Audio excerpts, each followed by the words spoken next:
Hello, അധ്യക്ഷൻ ദേവദാസൻ, ബാക്കിയുള്ള ദേവദാസന്മാരെ കടന്നു വന്ന എല്ലാ ദൈവമക്കൾക്കും ക്രിസ്തുയേശുവിന്റെ സ്നേഹവന്ദനം.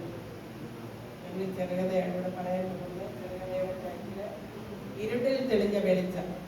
മരുഭൂമിയുടെ അതിൽ ഒരു ചെറിയ മീൻപിടുത്ത ഗ്രാമമുണ്ടായിരുന്നു. ആ ഗ്രാമത്തിൽ കുര്യച്ചൻ എന്ന പേരുള്ള ഒരു വിളക്ക് പണിക്കാരൻ ജീവിച്ചിരുന്നു.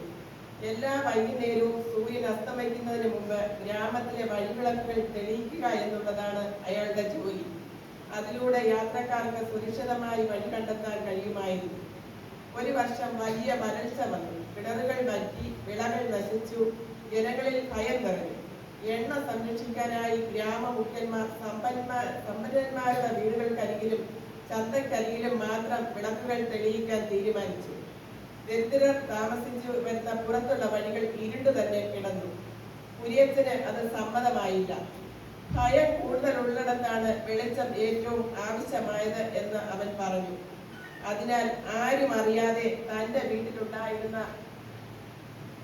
ചെറിയ എണ്ണശേഖരം ഉപയോഗിച്ച് അയാൾ എല്ലാ രാത്രിയിലും ആ ഇരുണ്ട വഴികളിലും വിളക്ക് തെളിയിച്ചു.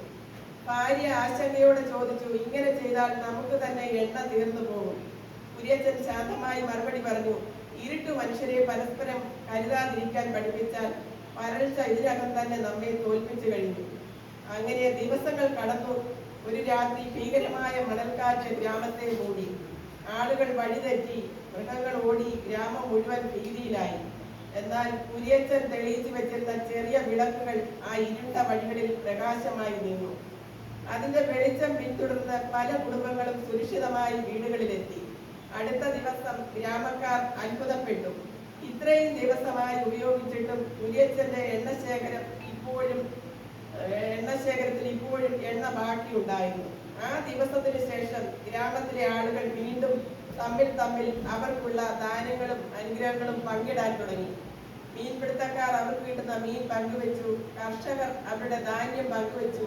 അങ്ങനെ മഴ വരുന്നതിന് മുമ്പേ ഗ്രാമത്തിലെ പ്രത്യാശ തിരികെ വന്നു. അന്ന് മുതൽ അവർ ഒരു കാര്യം മറന്നില്ല. കരുണയോടെ കൊടുക്കുന്ന ചെറിയ വെളിച്ചം പോലും ഭയത്തോടെ സൂക്ഷിക്കുന്ന വലിയ സമ്പത്തിനേക്കാൾ മഹത്തായതാണ്. ഈ കഥയോടൊപ്പം ഒരു ദൈവവചനവും കൂടെ സമർപ്പിക്കുന്നു. വിശുദ്ധ മത്തായിയുടെ സുവിശേഷം 5:14 മുതൽ 16 വരെ വാക്യങ്ങൾ ഈ കഥയോടെ സമർപ്പിക്കുന്നു. നിങ്ങൾ ലോകത്തിന്റെ വെളിച്ചമാകുന്നു. മലമേലിരിക്കുന്ന പട്ടണം മറഞ്ഞിരിക്കാൻ പാടില്ല.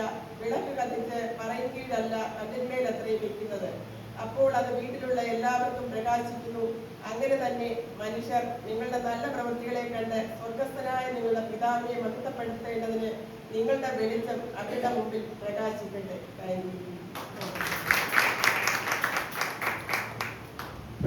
വളരെ നല്ലൊരു ചെറുകഥയാണ് അവതരിപ്പിച്ചത്. അതിൻ്റെ ആശയങ്ങൾ നമുക്ക് മനസ്സിലായി കാണുന്നല്ലോ.